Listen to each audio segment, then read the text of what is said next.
Thank you very much, Sabatino. I see there are some intrepid souls I recognize from last Sunday night. When I returned home last week, my oldest son, who is 16, Michael, and an alumnus of St. Ambrose here, said, "Dad, how did it go?" I said, "Amazing. There were 400 people there." He said, "To see you?" So it helps you keep your perspective. I'm also very impressed. Thank you again, Sabatino, for that kind introduction. We had 2 boxes of books out there, and they were gone before I walked through the door. For those of you who don't have a copy, I'm able to summarize the thesis of this book in one dense sentence: that Islam, or Islamism, is a spiritual pathology based on a deformed theology that has produced a dysfunctional culture. A spiritual pathology based on a deformed theology that has produced a dysfunctional culture. Well, that's about it. Any questions?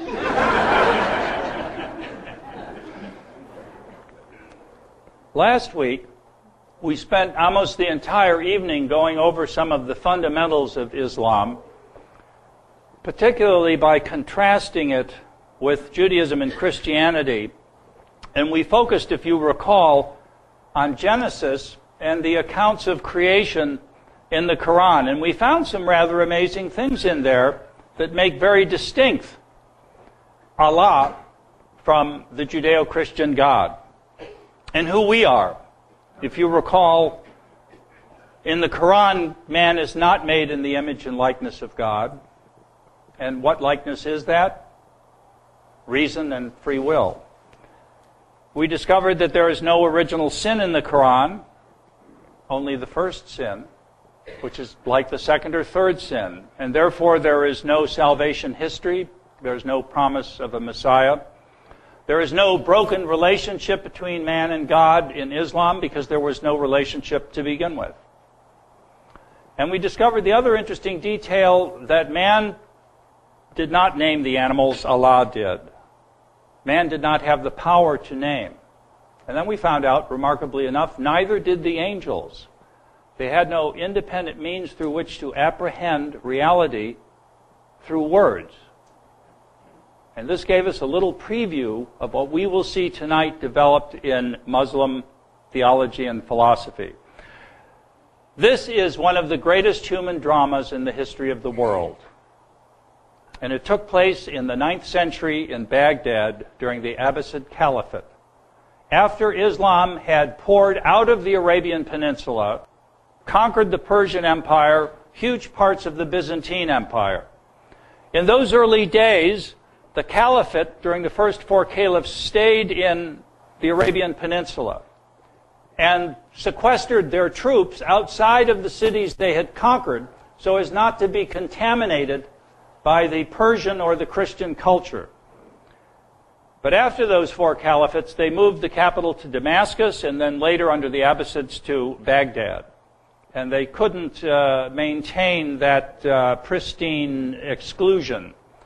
And so they began contact with this culture which was, in every respect but the military, superior to their own, and that had a highly developed theology and apologetics, and a certain idea of who God is, what his relationship to reason is, and they therefore had to begin to puzzle over their own revelation and its relationship to reason. They were confronted with these questions because of the peoples whom they had conquered posed them, and the Muslims then had to defend their own religion. How were they going to do this? Well, they had to start thinking about it in a completely different way, ways in which they had never thought before. The Quran, you know, is the first book in Arabic. So there wasn't exactly a developed intellectual literature from the Arabian Peninsula. There was some very beautiful poetry, but there were no books. In the first fully developed Islamic theology called the Mutazilites, they began to assimilate the influences through Christianity of the Greek philosophy that gave the priority of reason and of reason's relationship to God. And they came up with an account of things somewhat like this. Now you may wonder, how do we have an account of what they thought? Because in the late 9th century, to give you a little hint what's going to happen later, it is called the closing of the Muslim mind. If you lost an argument in those days, not only was your life in peril, but they would burn all your books. So you wonder, how do we know what these rational theologians thought? Well, their opponents would always give an account of their positions before they gave the refutations. The Mutazilites say this, and we say that. So we had some idea, but in the 1950s, some Egyptian archaeologists found in a mosque in Yemen a treasure trove of original Mutazilite writings, mainly of this great thinker, al-Jabbar. So we have an exact account of what they thought and wrote. And al-Jabbar put forth an account like this. This is not going to sound like the Islam you know. He said, man's first duty is to reason. Not to submit, to reason. Why? He said, well, because the existence of God is not self-evident. Therefore, you are required to engage in speculative reason to arrive at the existence of God. Well, how do you arrive at the existence of God? He said, by observing the rational order in nature. And through this observation, you come to understand that there is nothing in creation that is its own cause. And therefore, he reasons back in a very familiar argument from Christian apologetics to the fact that there has to be an uncaused cause. Who began all this? There must be a creator. Through the observation of creation, we can see it has a rational order, and that this creator himself must be reason. So we have as our first obligation to reason, not to submit.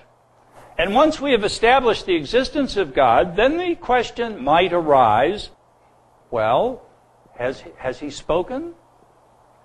There are various claims to revelation. How do we tell? By what criteria do we judge whether this, the Quran, is revelation?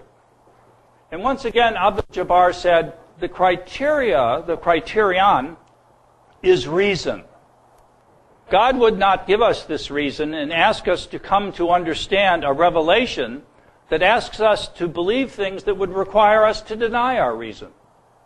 So the revelation must be, in some fundamental sense, reasonable. Not that this excludes mystery or revelations of things to which we could not reason, unaided by this revelation. So he would examine the Quran and say, in fact, there are things in the Quran that are contradictory. For instance, it refers to God as having feet and hands and sitting on a throne. Well, he said, we know God is a spirit, so this can't be literally true. It offends our reason. Therefore, he said, it's obvious that we weren't meant to take it literally. We were meant to understand this metaphorically. So if you find something in Revelation that is against your reasons, it's a signal that you're supposed to understand it in another way, not literally. This was a big surprise to many Muslims at the time. If you remember a term I mentioned last week, it's bila kaifa, without asking. You accept without asking. Well, the Mutazilites asked. The Mutazilites, therefore, had this notion of a kind of a trinity of reason. God is reason. God gives man his reason as a gift of grace. And we have a rational order in creation through which we can come to know that God exists in the first place. So why have revelation? And they said, well, revelation will tell us things that we couldn't otherwise come to know. For instance, while it is reasonable to believe that we should pray,